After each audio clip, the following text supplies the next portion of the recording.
یہاں سے آپ اندازہ لگا لیں جتنے بھی لوگ اس وقت دجال پھر رہے ہیں آپ کے درمیان میں، صحابہ کے جھگڑوں کو، صحابہ کی باتوں کو اٹھا کر آپ کو صحابہ سے متنفر کر رہے ہیں،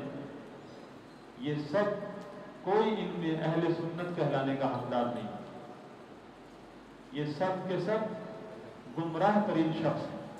یہ وہ لوگ ہیں جو دین اسلام کی دیواروں کو گرانا چاہتے ہیں، کیونکہ صحابہ کرام جو ہیں اس دین کی سند ہیں، اور اگر آپ نے سند ہی ضعیف قرار دے دی، سند کا کے بارے میں آپ نے پروپیگنڈا کر دیا کہ سارے ضعیف راوی ہیں، یا ایک بھی راوی ضعیف ہے سند میں، وہ حدیث قبول ہوتی؟ امیر معاویہ رضی اللہ عنہ کاتبین وحی میں سے اگر وہی منافق نعوذ باللہ نکلے ابو سفیان، تو دین کا بہت بڑا حصہ جو ہے ناقابل اعتماد ہو جائے گا۔ اب اللہ کے نبی صلی اللہ علیہ وسلم نے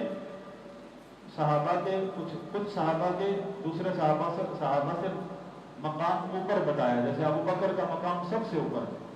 پھر عمر ہے، پھر عثمان ہے، پھر علی ہے، عشرہ مبشرہ ہے،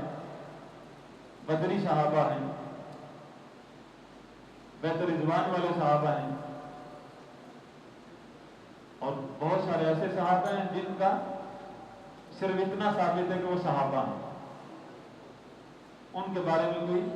الگ سے حدیث کہ ان کا نام لے کر کوئی فضیلت آئی ہو، تو اس کا مطلب یہ نہیں کہ اگر ان کا نام لے کر فضیلت نہیں آئی تو وہ جو ہے وہ نعوذ باللہ اس قابل ہو گئے ہیں کہ ہم ان کے اوپر جس طرح مرضی بات کر لیں۔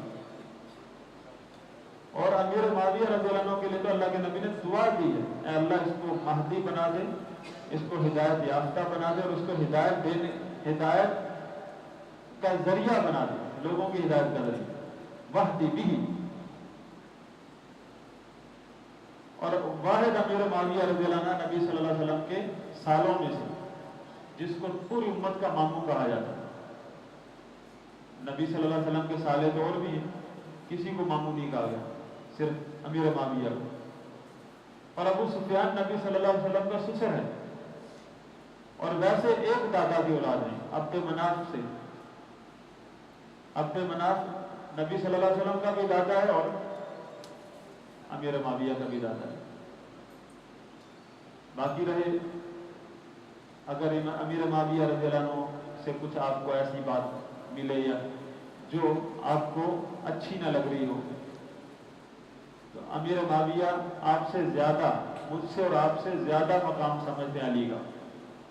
جو شخص یہ سمجھتا ہے کہ علی کا مقام نہیں جانتا امیر معاویہ، اس سے بڑا گمراہ کون ہے؟ یعنی صحابی سے اوپر اپنے آپ کو سمجھتا ہے۔ اللہ تعالیٰ فرما رہا کہ ان صحابہ کی طرح ایمان لاؤ جائے اگر لانا ہے، اور آپ کہہ رہے ہیں ان صحابہ کو بھی ہم سے سیکھنا چاہیے کہ علی کا مقام کیا ہے۔ علی کا مقام صحابہ نے بتایا ہے، جتنی بھی حدیثیں ہیں علی کے مقام میں وہ ساری صحابہ نے روایت کی، اور پھر اہل سنت کے ائمہ نے۔ اس طرح کے شیاطین کی بات سننا، ان کا درس سننا، ان کی کوئی کتاب پڑھنا، یہ آپ کے لیے حرام ہے۔ اللہ تعالیٰ کا حکم ہے کہ ایسی مجلس یا ایسی جگہ جہاں اللہ کی آیات کا مذاق اڑایا جا رہا مت بیٹھو۔ نبی کو منع کیا، حتیٰ کہ وہ اپنا موضوع چینج کر لیں، ورنہ تمہارا بھی ان کے ساتھ ہی حشر ہوگا۔ ایسے لوگوں کو منافق کہا ہے اللہ تعالیٰ، ان اللہ جامع المنافقین والکافرین جميعا۔ ایسے لوگوں کو جو ایسی مجالس میں بیٹھتے ہیں جہاں پروپیگنڈے ہوتے ہیں، آیات کی تحریف ہوتی ہے، صحابہ کے خلاف باتیں ہوتی ہیں، رسول اللہ صلی اللہ علیہ وسلم اور صحابہ کے خلاف، ایسے لوگوں کو منافق کہا اللہ نے، اور ان کو ان کفار کے ساتھ جمع کرے گا جو اسلام کے خلاف پروپیگنڈے کرتے ہیں۔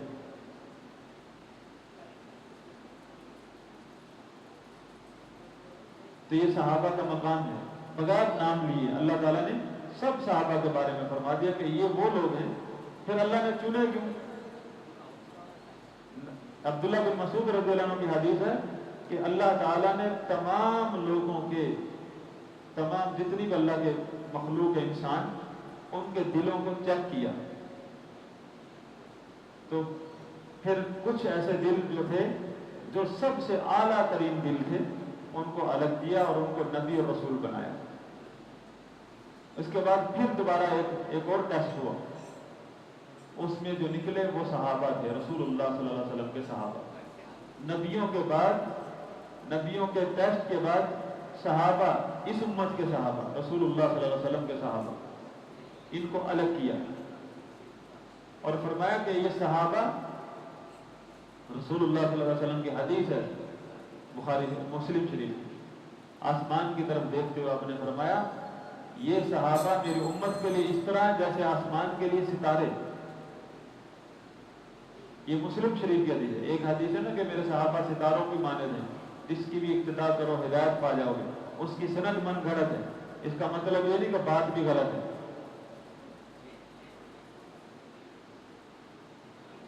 جیسے وہ حدیث ہے من گھڑت، حب الوطن من الایمان، وطن کی محبت ایمان کا حصہ ہے، وہ روایت جو من گھڑت ہے، لیکن یہ نہیں ہے کہ کسی ایک اسلامی ملک سے محبت کرنا ایمان نہیں ہے، یہ مطلب نہیں ہے۔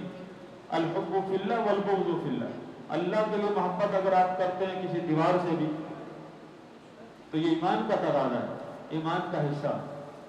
ایک وطن کسی شخص سے، سب غیر اللہ نہیں، ہم سبھی غیر اللہ ہیں، ہم آپس میں اگر ایک اللہ کے لیے محبت کرتے ہیں تو ایمان کا حصہ ہے، ایک وطن سے محبت کرتے ہیں تو ایمان کا حصہ ہے، لیکن وہ روایت